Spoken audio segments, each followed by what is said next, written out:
Halo guys, welcome back to my channel. Kali ini gue datang dengan video terbaru. Oke teman-teman, kali ini kita akan ngebahas iPhone 12 mini yang ternyata di tahun 2025 ini masih sangat powerful dan bikin gue tetap tergila-gila teman-teman ya. Di sini gue akan share ke kalian apa aja yang gue alami dengan iPhone 12 mini ini setelah 10 bulan pakai teman-teman ya. Sejujurnya gue nggak expect sama sekali bakal secinta ini dengan iPhone 12 mini. Tapi sebelumnya memang gue tuh suka banget ya dengan iPhone yang compact desainnya seperti ini guys.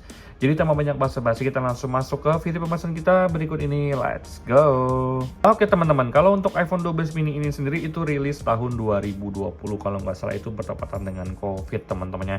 Jadi pas perilisannya pun bukan dianggap sebuah hal yang penting saat itu teman-temannya, karena mungkin dunia saat itu sedang gonjang-ganjing dengan yang namanya COVID guys ya. Nah, tapi di sini teman-temannya untuk varian mini ini sendiri itu memang pertama kali muncul di varian iPhone 12. Jadi kehadiran iPhone 12 mini pertama kali itu sempat bikin pecinta iPhone yang bentuknya compact itu senang banget teman-temannya, termasuk gua secara pribadi.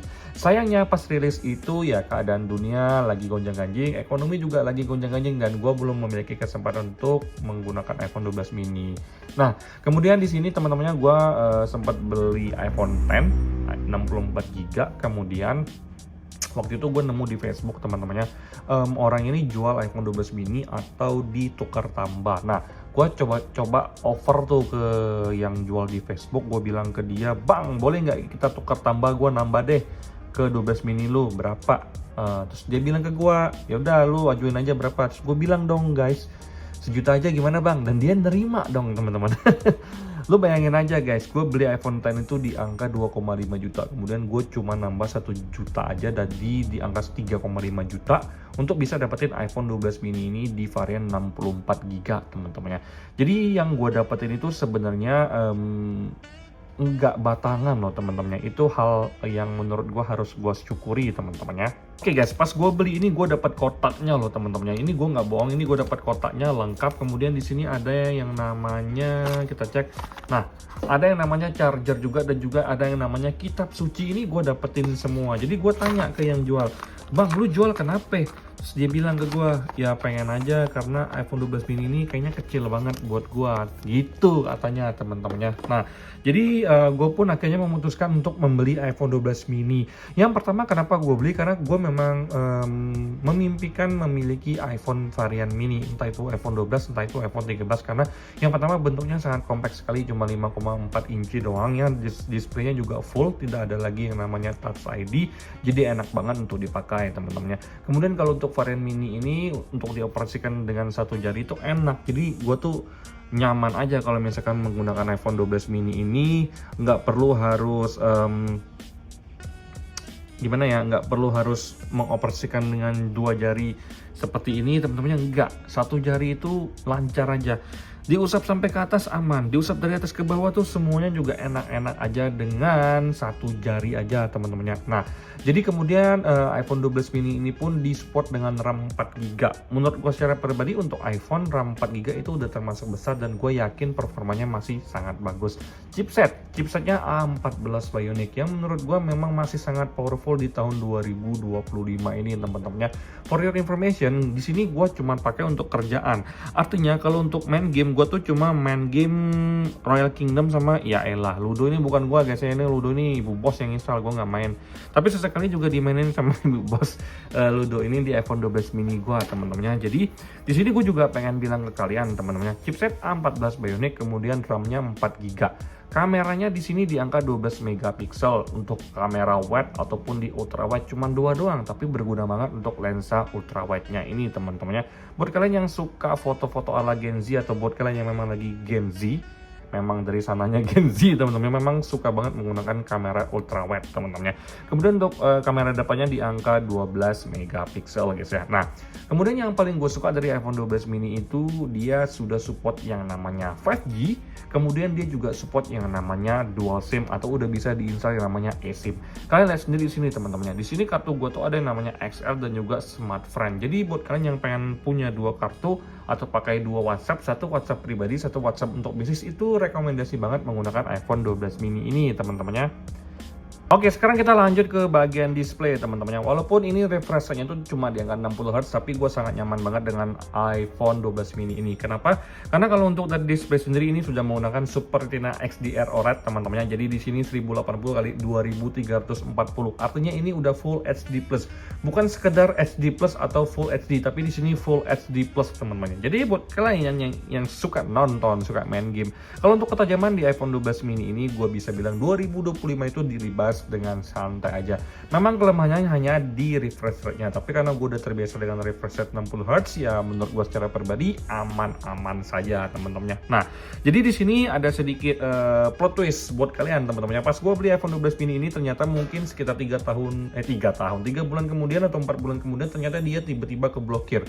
Kalau nggak salah waktu itu gue update ke 18.3 atau 18.2, gue lupa teman-temannya.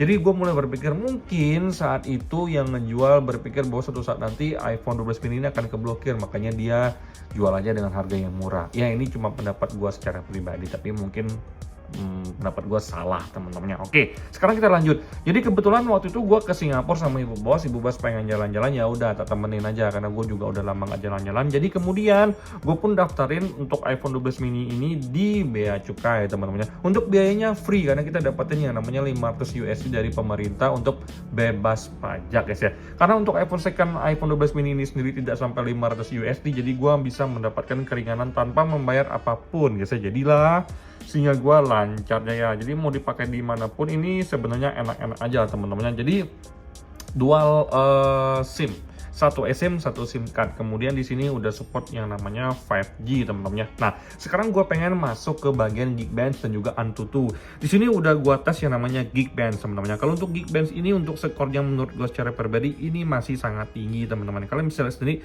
kalau untuk single core sendiri punya gue ini di angka 2036, sedangkan untuk rata-rata di skor iPhone 12 mini ini di angka 2033. Artinya memang belum ada penurunan yang signifikan dari iPhone 12 mini gue ini teman-teman ya. Nah, kalau untuk multi-core skornya average itu di angka 4596, tapi kalau untuk iPhone 12 mini gue ini ada sedikit penurunan di angka 4496.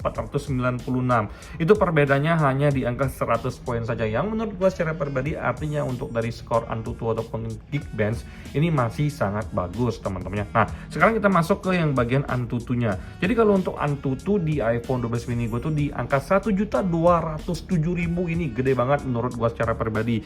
Jadi di sini kalau misalkan kita buka di bagian ranking teman-temannya, kalian bisa lihat sendiri ini ranking atau list iPhone yang ada di Antutu. Ini gue buka dulu ya. Nah, ini dia agak sedikit ngeloading sedikit, jadi harap maklum teman-temannya. Di sini gue pengen kasih lihat ke kalian kalau misalkan iPhone gue tuh untuk skornya juga nggak kaleng-kaleng. Nah, di sini gue kasih lihat ke kalian kalau untuk iPhone 12 mini gue itu di angka 1.207.000. Nah, jadi di sini kalau untuk iPhone 12 mini yang terdaftar itu adalah di angka 1.135, sedangkan punya gue di angka 1.207.000. Nah, kalian bisa lihat sendiri teman-temannya. Di sini gue bisa konfirmasi ke kalian bahkan skor Antutunya lebih tinggi daripada average yang ada di Antutu ini teman-temannya. Nah, jadi di sini gue pengen bilang ke kalian guys ya, untuk iPhone 12 mini ini sendiri sebenarnya dari sisi kelemahan itu cuma satu doang. Gue nggak bisa bilang apapun selain dari sisi baterai. Gue buka ke dari bagian baterai, di sini kalian bisa lihat sendiri pemakaian gue tuh udah sangat-sangat minim. Tapi sometimes kalau gue lagi hektik banget kerjanya, gue pakai buat telepon, chat dan voice note, ini kemakan lumayan kenceng baterainya. Karena baterai gue tuh untuk baterai headnya di angka 87% doang teman-teman. 87% itu juga udah mulai empot-empotan, apalagi kalau misalkan udah turun di bawah 87%, gue rasa kalian bisa ngecas 3 kali sehari teman-teman. Di sini gue kasih lihat ke kalian teman-teman. Kalau untuk rata-rata pemakaian gue selama ini atau 3 hari deh, gue bilang sini cuma 1 jam 36 menit teman-temannya. Padahal sebenarnya kalau misalkan ditarik ke 10 hari ke belakang, pemakaian gue tuh rata-rata di angka 4 jaman karena ini gue pakai untuk kerjaan teman-temannya. Di sini gue juga pengen sharing ke kalian seperti pemakaian gue yang paling aktual dalam 4 jam 47 menit. Kebanyakan gue pakai untuk kerja, WhatsApp, kemudian main Royal Kingdom karena gue lagi gila-gilanya main Royal Kingdom teman-temannya. Jadi kalau kalian tanya ke gue iPhone 12 mini ini masih sangat powerful atau tidak, gue bisa bilang masih sangat powerful. Jadi kalian jangan takut kalau misalkan bisa dapetin update iOS terbaru dalam jangka waktu beberapa tahun. iPhone 12 mini ini adalah salah satu device yang sangat gue rekomendasikan. Kalau kalian tanya ini bisa nggak update ke iOS 26, masih bisa teman-teman ya. Jadi itu aja sih yang bisa gue bilang ke kalian kenapa gue secinta itu dengan iPhone 12 mini, karena memang sudah seharusnya dicintai karena performanya bagus, desainnya juga oke, kemudian support iOS-nya panjang, harganya juga udah sangat murah teman-teman ya.